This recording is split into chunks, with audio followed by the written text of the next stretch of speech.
নবীজি বলেন আমার পরে তোমরা কেমনে চলবে, আমার পরে আর নবী নাই।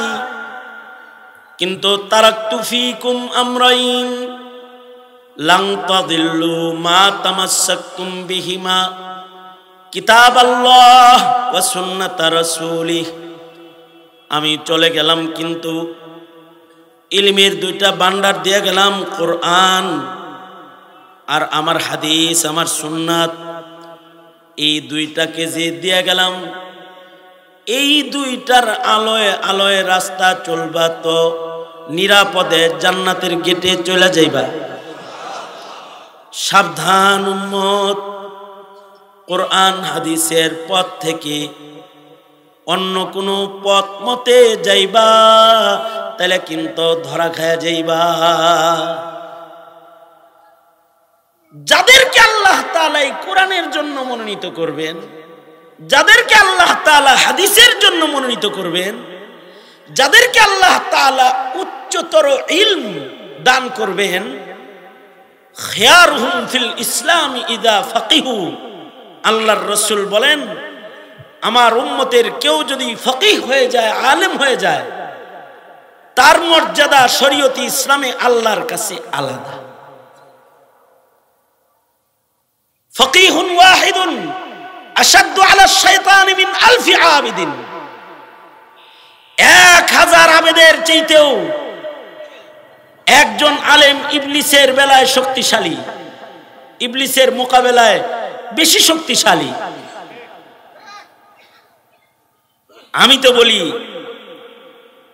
নবীর একজন আলেম, নবীজি যেমন বলেছেন যে আমার উলামায়ে কেরাম, আমার উম্মতের আলেমরা, এরা তো আমার নায়েব হিসেবে। এক একজন আলেম কখনো কখনো একটি গোষ্ঠী, একটি জাতির জন্য যথেষ্ট হয়ে যায়।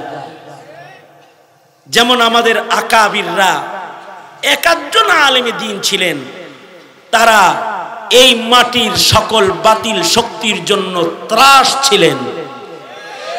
শেখুল হাদিস আল্লামা আজিজুল হক রহমতুল্লাহি আলাইহি, মুফতি আমিনী রহমতুল্লাহি আলাইহি, শেখুল ইসলাম আল্লামা আহমদ শফি রহমতুল্লাহি আলাইহি, আল্লামা জুনায়েদ বাবুনগরী রহমতুল্লাহি আলাইহি, নূর হোসেন কাসিমি রহমতুল্লাহি আলাইহি, ওনারা একাই এদেশের সকল মানবরূপী শয়তানদের জন্য ত্রাস ছিলেন, ত্রাস। কারণ ওনাদের কাছে ইলম সংরক্ষিত। আল্লাহর রাসূলের ইলমের যেমন একটা প্রভাব আছে, আল্লাহর রাসূল বলেন আমাকে আল্লাহ তাআলা রব নামক নিয়ামত দান করেছেন, অর্থাৎ নবীজির নবুয়ত, নবীজির ইলম, নবীজির উপস্থিতি, নবুয়তের হাজিরি। আল্লাহর রাসূলের উপস্থিতির প্রভাব, নবীজি যদি কোথাও বসা থাকতেন, নবীর ডান দিকে, বাম দিকে, সামনের দিকে, পেছনের দিকে মাসিরাতা শাহর, 1 মাসের ঘোড়া দৌড়ের রাস্তা পর্যন্ত নবীজির উপস্থিতির প্রভাব পড়ে থাকত। ওইরকম নায়েবে নবীদেরও প্রভাব আছে। একজন নায়েবে নবী বসে থাকলে তার প্রভাবে গোটা দেশ একদিকে যায়। এ কারণেই যারা ইসলামের দুশমন, তাদের মাথা ব্যথা নায়েবে নবী দিয়া হয়ে যায়। ইসলামের দুশমন যারা, তারা নায়েব নবী আলেমদের দুশমন হয়ে যায়।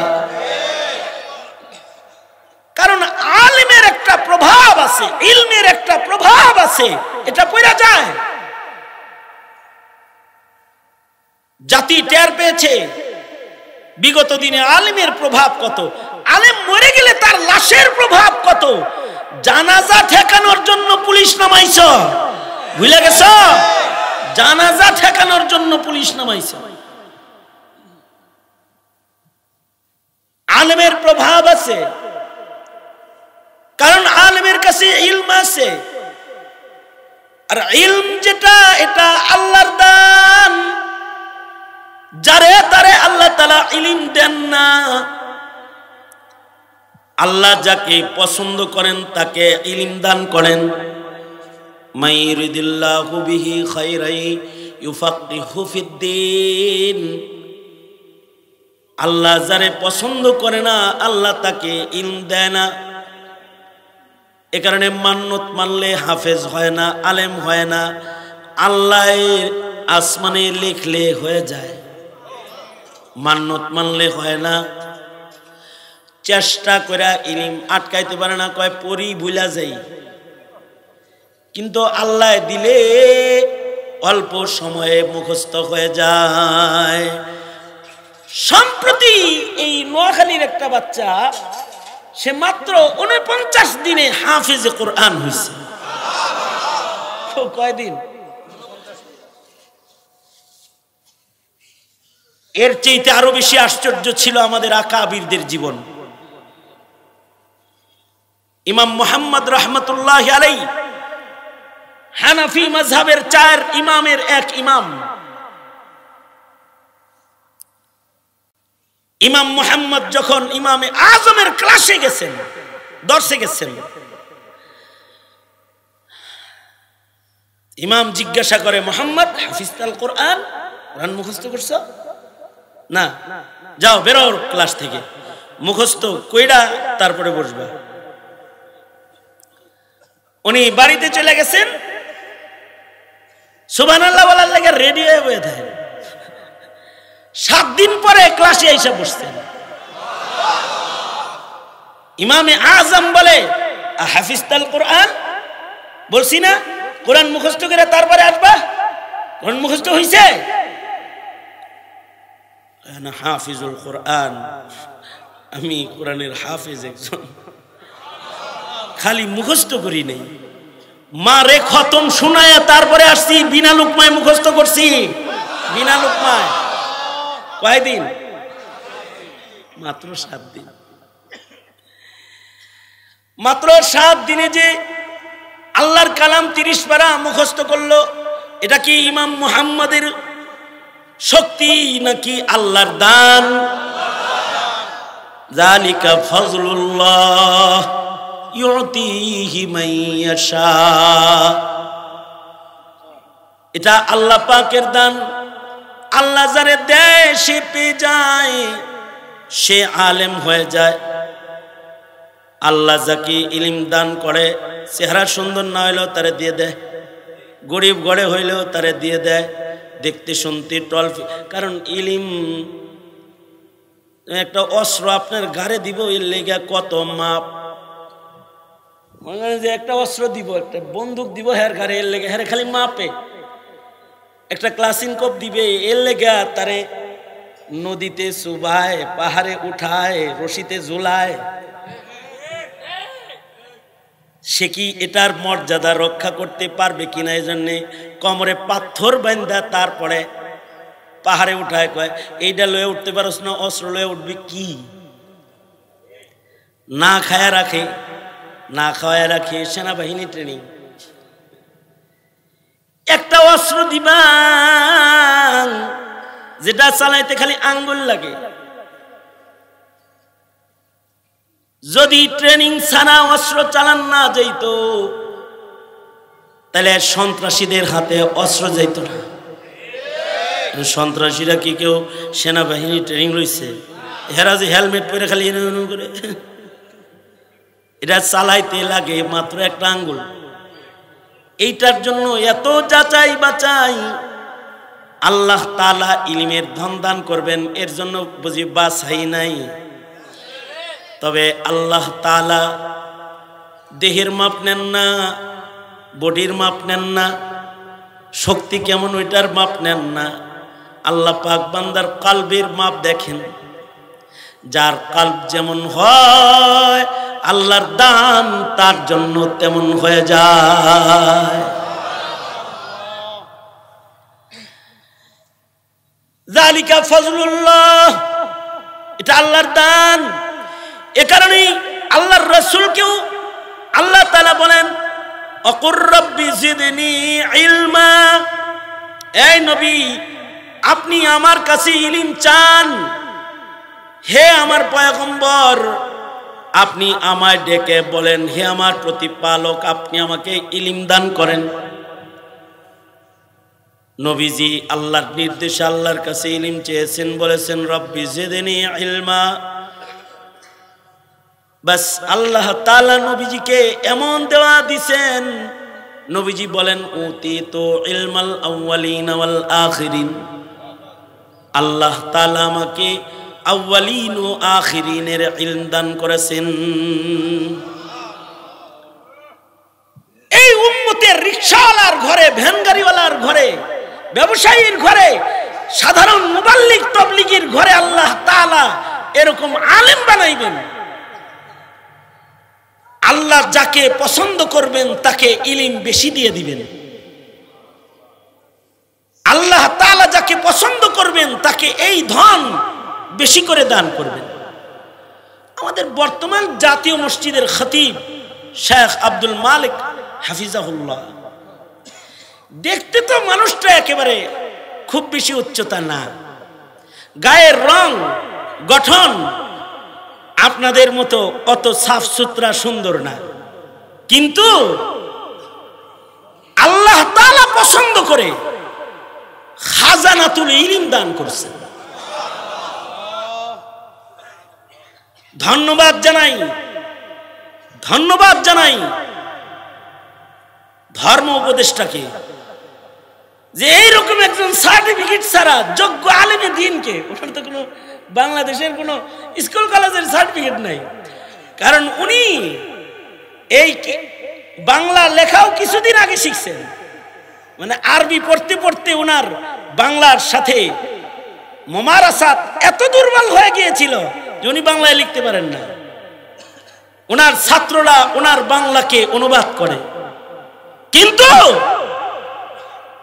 উলুমুল হাদিসের গভীর তলদেশে তিনি চলে যান। কোনটা জাল হাদিস, কোনটা সহিহ হাদিস, এটা বুঝার যোগ্যতা তার আছে।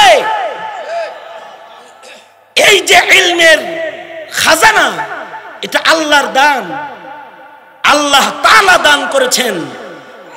যাকে দেন আল্লাহ তাআলা এভাবে দিয়ে দেন।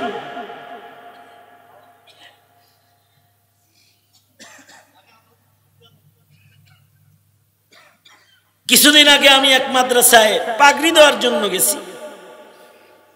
ফ্যানটা আমার দিকে ফিক্স করে দাও। কিছুদিন আগে আমি একটা মাদ্রাসায় পাগড়ি দিতে গেছি। এই যে গত ৩-৪ দিন আগে সোনারগাঁয়ে এক মাদ্রাসার পাগড়ি দিলাম, এই যে ঈদগাহ মাঠে। ওইখানেও 7 বছরের এক বাচ্চা, ও 6 মাসে 5 মাসে হিফজ শেষ করছে, পাগড়ি দিচ্ছে। আজকে আমার মাদ্রাসার একটা ছেলের শেষ সবক আমি শুনেছি, বাড়ি টাঙ্গাইলে, পিচ্চি বাচ্চা, 10 বছরের বাচ্চা, ও শেষ সবক শুনাইছে, হিফজ কমপ্লিট করেছে। এর আগে এক মাদ্রাসায় গেছি পাগড়ি দিতে, তো পিচ্চি এক বাচ্চা আইছে। যখন ও পাগড়ি নিতে আসছে ওর সর্দি লাগছে আর ওর নাকের পানি পড়তেছে। তা আমি বলেছি এই কথা আমি বলতে পারি, ও খালি এমনি করে এইরকম একটা টান মারলো। পরে দেখি যে নাকের পানি শুধু ওর মুখে না, ওর জামায়, হাতে, সব জায়গায় লাগছে। ওর মাথায় পাগড়ি পেঁচালাম, আল্লাহ পাকের কুদরত দেখলাম। আর হাফেজ সাহেবকে জিগাইলাম আসলে ইয়াদ আসেনি? হাফেজ সাহেব হুজুর বলে যে কয়জন রে দিছেন এগুলো লুকমা লাগতে পারে, বিনা লুকমায় পড়তে যদি পারে তাহলে এই যে এটা বিনা লুকমায় পড়ে দিবে, লুকমা লাগবে না। বুঝা থাকলে বলেন কার দান? ওর সিনায়ে কোরআন দিলেন কে? আল্লাহ। যালিকা ফাযলুল্লাহ ইউতিহি মান ইয়াশা। নাকের পানি পরিষ্কার করতে জানে না, কিন্তু 30 পারা কোরআন সিনায় আছে। কথা বলতে জানে না, ওযু করা ইস্তেনজা করাও এখনো ভালো করে শিখে নাই, কিন্তু কোরআন সিনার ভেতরে আছে। তার মানে তার কলবটাকে আল্লাহ তাআলা ইলমের জন্য মুনতাখাব করেছে। কিছু মানুষের সিনার ভিতরে উলুমুল হাদিস আছে, মুহাদ্দিস, বুখারী পড়ায়, তিরমিজি পড়ায়, আবু দাউদ পড়ায়, নাসাই শরীফ পড়ায়, সুনান ইবনে মাজাহ পড়ায়, হাদিস পড়ায়। কিছু মানুষের সিনার মধ্যে ফিকহের ইলম আছে, কিছু আলেমের সিনার ভিতরে তাফসীরের ইলম আছে। এই যে আল্লাহ তাআলা ইলমের জন্য যে সিনাগুলোকে মনোনীত করলেন, এগুলোর কত দাম! মুসনাদে আহমদের রিওয়ায়াত, এই মানুষগুলা যখন মইরা যায়, আল্লাহর রাসূল বলেন, তখন আল্লাহ তাআলা কবরের মাটিকে লক্ষ্য করে বলতে থাকে, এই আমার একটা মেহমান আইছে। আল্লাহু আকবার, জোরে করে বলেন আল্লাহু আকবার। ওর দেহ খাস না, ওকে কষ্ট দিস না, ওরে কষ্ট দিস না, ওর দেহের উপরে আক্রমণ করিস না। ওর দেহেও কোরআন বহন করেছে, আল্লাহর কোরআনের বাহু, ওরে কষ্ট দিস না। বরজক তাদের মাফ হয়ে যায়। আল্লাহর রাসূল বলেন, হাসরেও তাদের আসান হবে, শুধুই মাত্র ইলমের বরকতে, যে তাদের সিনায় ইলম ছিল। আল্লাহ তাআলা বলবেন, এই সাধারণ পাবলিক থেকে তুই আলাদা দাঁড়া, তোর সিনায় ইলম রাখছিলাম তোকে আযাব দেওয়ার জন্য না। যা, ইযহাবু ক্বাদ গাফারতু লাকুম। আল্লাহ বলবে, যাও যাও, ইলম সংরক্ষণের কারণে তোমাকে মাফ করা হয়েছে। ইমাম মুহাম্মদ রাহমাতুল্লাহি আলাইহি ইবনে হাসান আশ-শাইবানী, উনি এত বড় আলেম ছিলেন, ইমাম মুহাম্মদের সিয়ারে সগীর, সিয়ারে কবির পড়ার পরে উম্মতের বহু আলেমরা বলেছে, আল্লাহ যদি কোরআনের পরে কোনো কিতাব নাজিল করত, তাহলে ইমাম মুহাম্মদের ভাষায় নাজিল করত। তার মানে আলেম হিসেবে ছোট আলেম নাকি অনেক বড় আলেম? এই ইমাম মুহাম্মদের ইন্তেকাল হয়ে গেল। ইমাম মুহাম্মদের ওয়াফাতের পরে একজন ওনাকে স্বপ্নে দেখতেছে, ইমাম মুহাম্মদকে। তো জিগাইলেন, বরজকে কি আচরণ করছে আল্লাহ? ইমাম মুহাম্মদ বলে, আমাকে কবরে রাখার পরে আল্লাহর পক্ষ থেকে এলান হয়েছে, মুহাম্মদ তুমি আমার ইলম সংরক্ষণ করেছ সিনায়, এ কারণে আজকে তোমাকে ক্ষমা করে দেয়া হলো। শুধুমাত্র সিনায় ইলম নেওয়ার কারণে মাপ। এ কারণে ইলম শিক্ষা গ্রহণ করা ফরজ করা হয়েছে। তলাবুল ইলমি ফরিদাতুন আলা কুল্লি মুসলিম।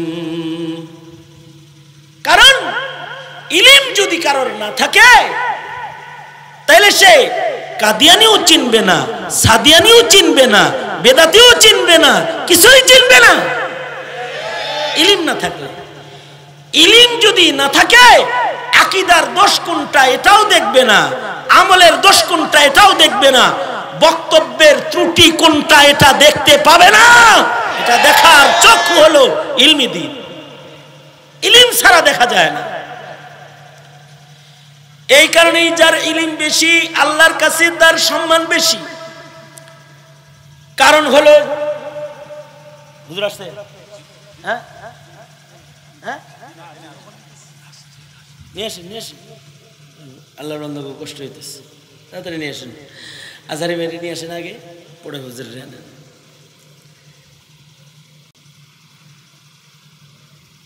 ইলম যদি থাকে, যার ইলম থাকবে, তার আল্লাহ ইলম হলো আল্লাহ পাকে। ইলমের দ্বারা কি কি হয়? ইলমের দ্বারা আল্লাহর পরিচয় পাওয়া যায়। আল্লাহ পাকের পরিচয় জানতে ইলম লাগে। জাগতিক জ্ঞান দিয়া আল্লাহর পরিচয় পাওয়া যায় না।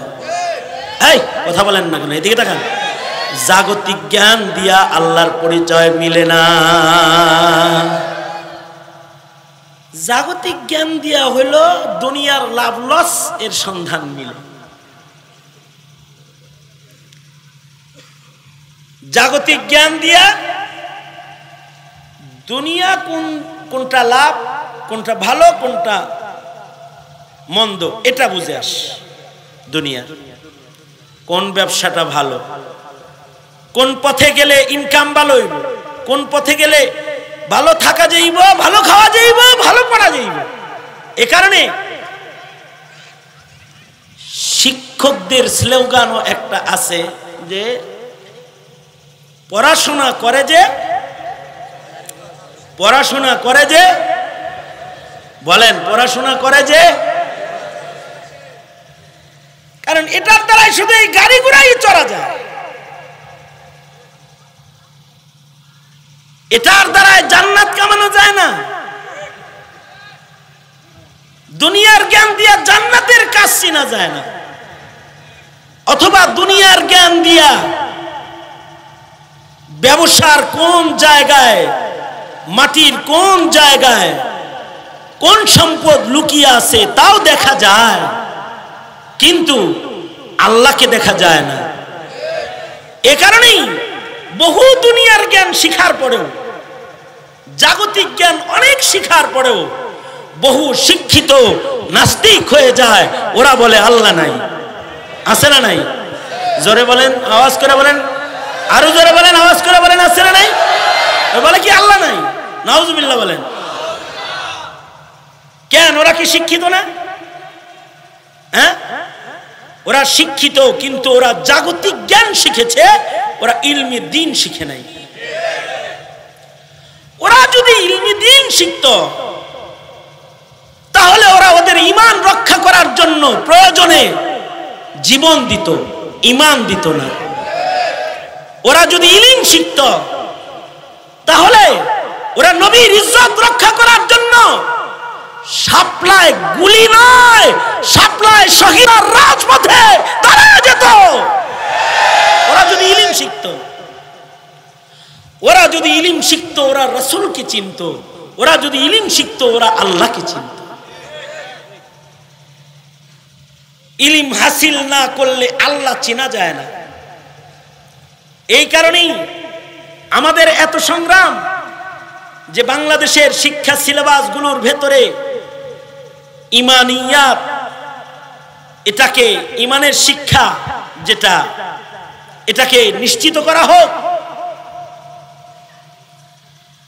তার ইসলাম, তার দ্বীন রক্ষার জন্য যতটুকুন জ্ঞান তার লাগবে ওইটুকুন জ্ঞান তাকে কনফার্ম করা হোক, এটা আমাদের দাবি। এটা বরঞ্চ এদেশের আলেমদের এই দাবিকে বৃদ্ধাঙ্গুলি দেখায় এদেশের সিলেবাসকে কর্তন করে সিলেবাসের ভেতরে ট্রান্সজেন্ডার প্রবেশ করানো হয়েছে, সমকামিতা প্রবেশ করানো হয়েছে, ডারউইনের ভ্রান্ত মতবাদ প্রবেশ করানো হয়েছে, গো মাতাকে প্রবেশ করায় আমার দেশের মুসলমানের ইমানের পরিচয়কে মিটায়ে দিয়ে 17 কোটি মুসলমানের দেশে হিন্দুত্ববাদের চাষাবাদ করার চেষ্টা করেছে বিগত দিনে 16 বছর। এই আওয়ামী লীগ 16 বছর পর্যন্ত তারা হিন্দুত্ববাদ চাষাবাদ করেছে। যেই আলেমরা মানুষকে হালাল হারাম বলে দিবে, যেই আলেমরা মানুষকে এটা জান্নাতের পথ, এটা জাহান্নামের পথ দেখায় দিবে, সেই আলেমদেরকে জেলখানায় আবদ্ধ করেছে, বছরের পর বছর আটকে রেখেছে, মিথ্যা মামলা দিয়ে কোর্টের বারান্দায় বারান্দায় ঘুরাইতে ঘুরাইতে হয়রানি করে জাতির খেদমত থেকে তাদেরকে দূরে সরানোর চক্রান্ত করা হয়েছে। আর কিছু না। এই ওয়াজ মাহফিলগুলো, হ্যাঁ, এই ওয়াজ মাহফিলগুলো, এইগুলো আইনের আওতায় আনা হয়েছে। এইগুলো থানার পারমিশন ছাড়া হয় না। কথা বলেন, আওয়াজ করে বলেন, ঠিক না বেটা? এখন থানায় গেলে ওসি সাহেব বলে দেয়, আরে হুজুর এমনকি আগের যুগে আসেননি, যান করেন গা, আমরা আসি, আমরা তো আপনাদের সাথে। আমরা ঈমান ইসলামের কথা বলতে চাই, তারা বলে পোশাক পুলিশের ওয়াজ তো পারি না ভাই, করান গা। কিন্তু কত বড় যন্ত্রণা যে বাংলাদেশের থানায় থানায় চোর ডাকাতের লিস্টির চাইতে জঘন্য কায়দায় ছিল মৌলবীর লিস্টি, যারা কোরআনের কথা বলে তাদের লিস্টি ছিল।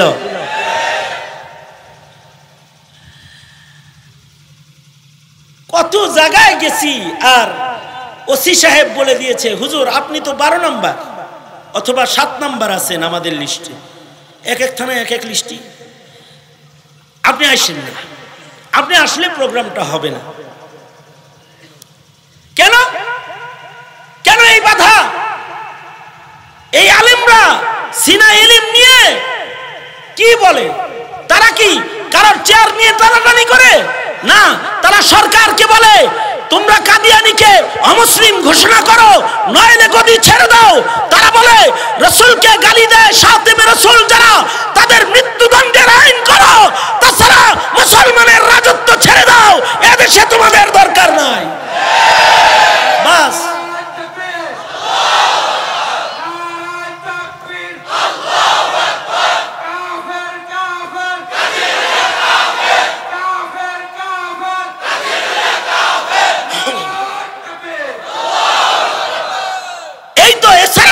অন্য আর কিছু না।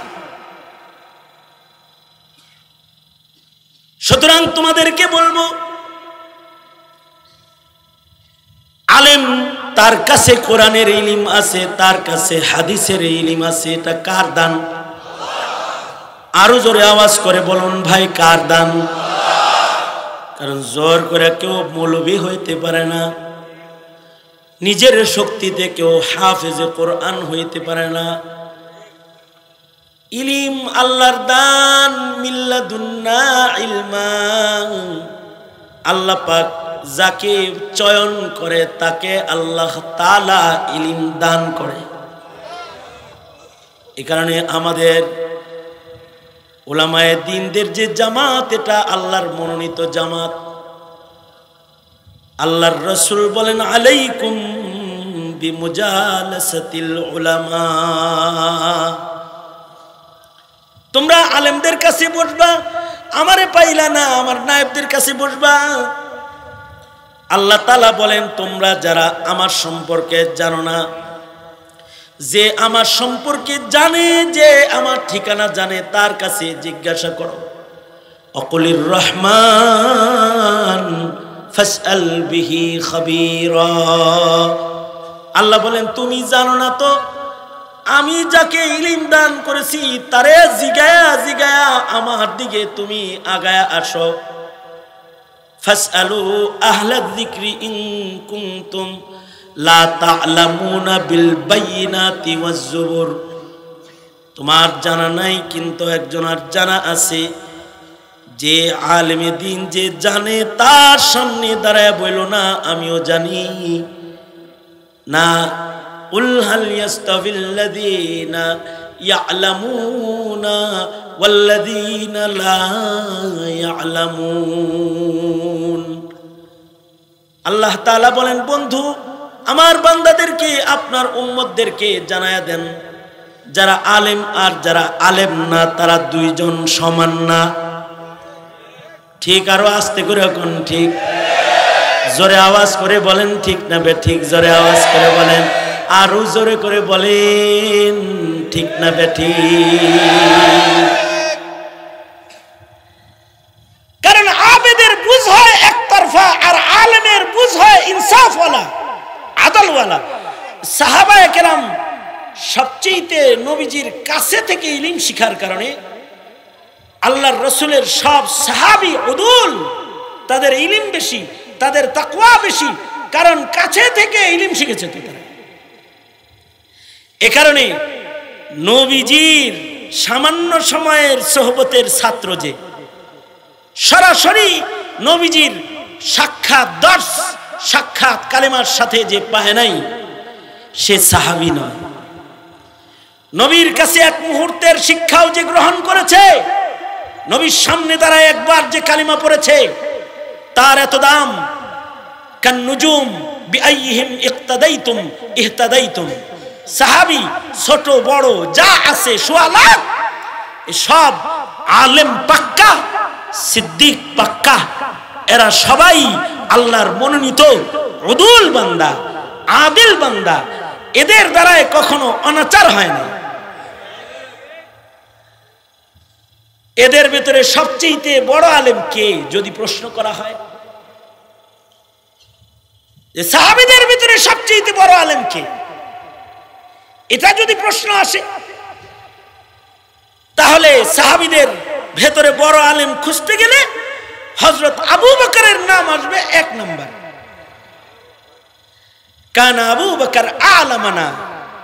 সাহাবীদের ইজমা ছিল এটা, যে সাহাবীদের জামাতের ভেতরে আবু বকরের চাইতে বড় আলেম আর নাই। আল্লাহু আকবার বলেন। আবু বকর আলেম বড়। অবশ্য আবু বকরের রিওয়ায়াতে হাদিস কম। হযরত আবু হুরায়রার রিওয়ায়াত বেশি, ইবনে উমর, ইবনে আব্বাস, ইবনে মাসউদের রিওয়ায়াত বেশি, কিন্তু হযরত আবু বকরের রিওয়ায়াত পাওয়া যায় কম। কিন্তু আবু বকরের ইলম বেশি। হযরত আবু বকর থেকে রিওয়ায়াতে হাদিস কম হইলেও আবু বকরের ইলম সর্বোচ্চ, আবু বকরের ইলমি বুঝ সর্বোচ্চ, আবু বকরের ফাকাহাত সর্বোচ্চ। এ কারণে কোন সময় কোন কাজ করতে হবে আবু বকরই বুঝে ভালো। হিজরতের পথে আল্লাহর নবী আবু বকরকে সাথে নিয়েছেন। আল্লাহর রাসূল সাল্লাল্লাহু আলাইহি ওয়াসাল্লাম সিদ্দিকে আকবরকে নিজের মুসল্লায় ইমাম বানাইছেন। যার ইলম বেশি সে ইমামতের উপযুক্ত।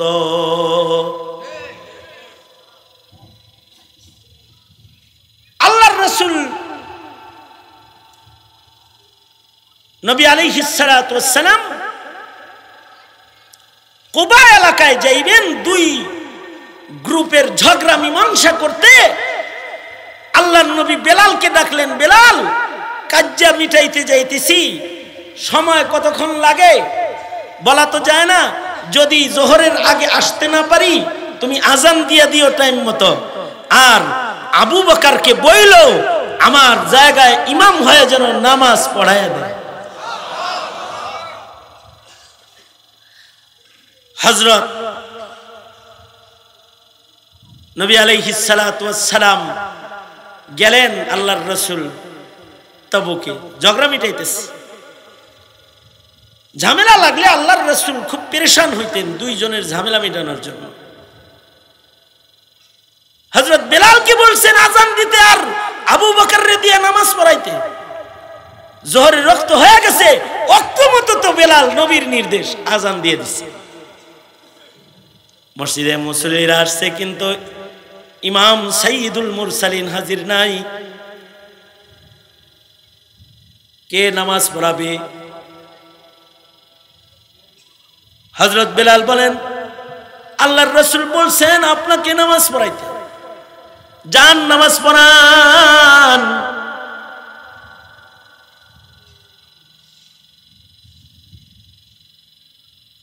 আল্লাহর নবী তাড়াতাড়ি আইতে কোন কালেকশন করব না, আইতে কোন তাড়াতাড়ি, আমি অসুস্থ।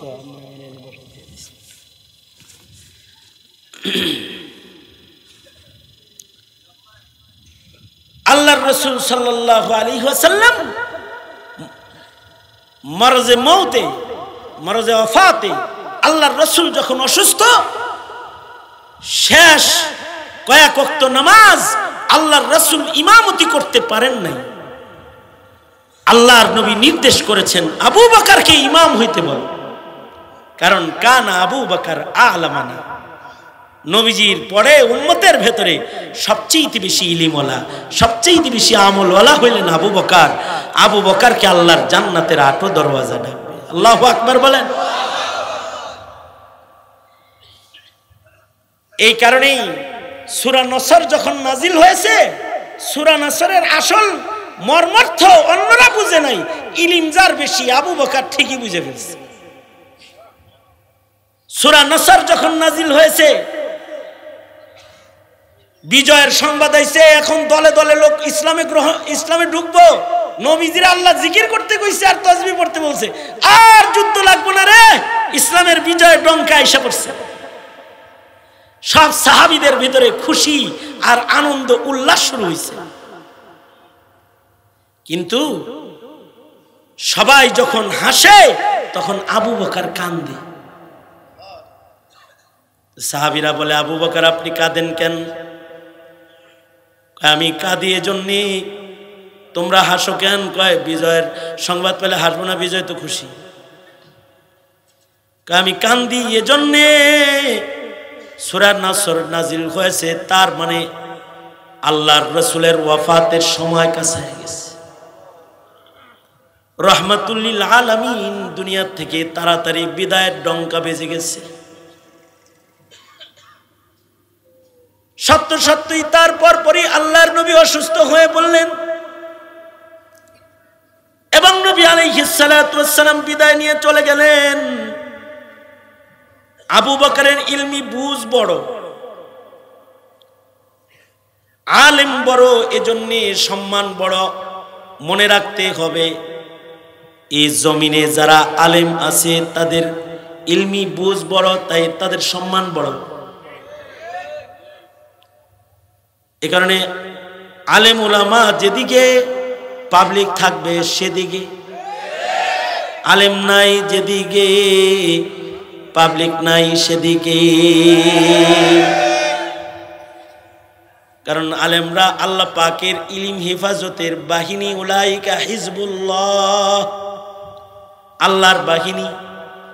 তাদের দ্বারা আল্লাহ তাআলা ইলমের হিফাজত করে বিশ্ব নবীর নবুয়তকে জমিনে জারি রাখবেন। যেদিন আলেম থাকবে না সেদিন পৃথিবী থাকবে না। সঙ্গত কারণে কোন অবস্থাতেই উলামায়ে কেরামের মুকাবিল হওয়া যাবে না। যদি আলেমদের সাথে সম্পর্ক ছিন্ন হয় তাইলে হয়তো বিদআতি হয়ে যাবে, নয়তো তার আকীদা নষ্ট হয়ে যাবে, মুরতাদ হয়ে যাবে, কাদিয়ানি হয়ে যাবে। কথা বলেন ঠিক না? ঠিক যারা বলেন, আলেমদের সাথে সম্পর্ক না থাকলে কাদিয়ানির পক্ষ নিয়ে নিবে। সুতরাং আলেম লাগবে। কিয়ামত পর্যন্ত এই ইলমের হিফাজত আল্লাহ করবে। এর আলেমরাই দ্বীনের জন্য সর্বোচ্চ কুরবানি পেশ করবে। আলেমরা যখন কুরবানি পেশ করবে, সাধারণদের জিম্মাদারি হবে তখন আলেমদেরকে সহায়তা করা। নবীদের সাথে থাকা যেমন উম্মতদের দায়িত্ব ছিল। নবীজি বলেন, আমার উলামায়ে কেরাম আমার উম্মতের মধ্যে আমার মতন ফজলুল আলিমি আলাল আবিদি কা ফজলি আলা আদনাকুম। সব সময় সাধারণ মানুষ সিদ্ধান্ত দেখবে যে আলেম কি বলে, আলেম কি বলে এটা দেখবে। তাইলে আলেম আছে যেখানে আমরা আছি সেখানে ইনশাআল্লাহ বলেন, আরো জোরে বলেন, আলেম উলামা যেখানে, আলেম নাই যেখানে, আলেম উলামা যেখানে আমরা আছি সেখানে। সুতরাং মাদ্রাসার দরকার আছে না নাই? এই মাদ্রাসাগুলোর দরকার আছে না নাই? ইলমের সংরক্ষণে মাদ্রাসা সংরক্ষণের বিকল্প নাই। মাদ্রাসাগুলো আপনাদের অর্থে চলে, সরকারি সহযোগিতা এদেশের মাদ্রাসা চলে না। এদেশের ইমানদারদের ঘাম ঝরা পয়সা, এগুলোর দ্বারাই মাদ্রাসা প্রতিষ্ঠা হয়। এবং এই মাদ্রাসা আছে বলেই জানাজা পড়ানোর মানুষ আছে, ঈদের নামাজ পড়ানোর মানুষ আছে, বউ তালাক হয়ে গেলে পরে মশালা দেওয়ার লোক আছে, হালাল হারাম বলে দেওয়ার লোক আছে। ঠিক কিনা? জোরে আওয়াজ করে বলেন না কেন? মাদ্রাসা দরকার কিনা? যেই মাদ্রাসা আপনাদের এখানে প্রতিষ্ঠা পেয়েছে, মুহাম্মাদিয়া দারুল আরকাম, এই মাদ্রাসায় একটা বাচ্চা যদি কয়েকটা হাদিসও মুখস্থ করে 2 বছর যদি পড়ে, তার ঈমান, তার আকীদা, তার জরুরি ইবাদতের মাসাইলগুলো সহি হয়ে যাবে। ইবাদতের মাসাইলগুলো সহি হয়ে যাওয়া মানে হলো তাকে দাওয়াত দিয়ে কেউ কাদিয়ানি বানাইতে পারবে না, তাকে দাওয়াত দিয়ে কেউ নাস্তিক বানাইতে পারবে না, মুরতাদ বানাইতে পারবে না। সুতরাং এই মাদ্রাসার জমি যারা দান করেছে তারা কি ভুল করেছে? যারা মাদ্রাসা চালাইতেছে তারা কি ভুল করেছে? আপনারা মাদ্রাসার পক্ষে না বিপক্ষে? হ্যাঁ, পক্ষে। তাহলে মেহেরবানি করে একটু মাদ্রাসার দিকে একটু সহযোগিতার হাত প্রদর্শন করলে আমরা যারা আসছি খুশি হই যে আপনারা ইলমে দ্বীনের পক্ষের লোক। এ কারণে প্রথম তো আমি কয়েকজন মানুষের নাম লেখাইতে বলি।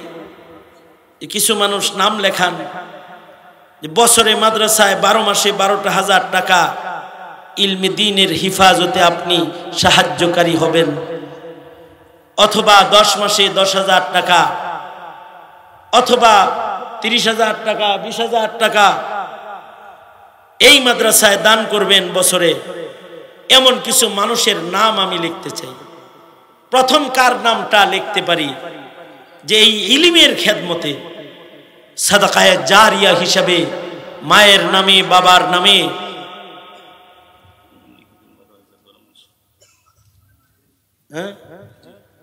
মৌলানা বেলাল আমার অত্যন্ত মহব্বতের ভাই, বেলাল ভাই, উনি 12 মাসে 12,000 টাকা এই মাদ্রাসা। আলহামদুলিল্লাহ। আরো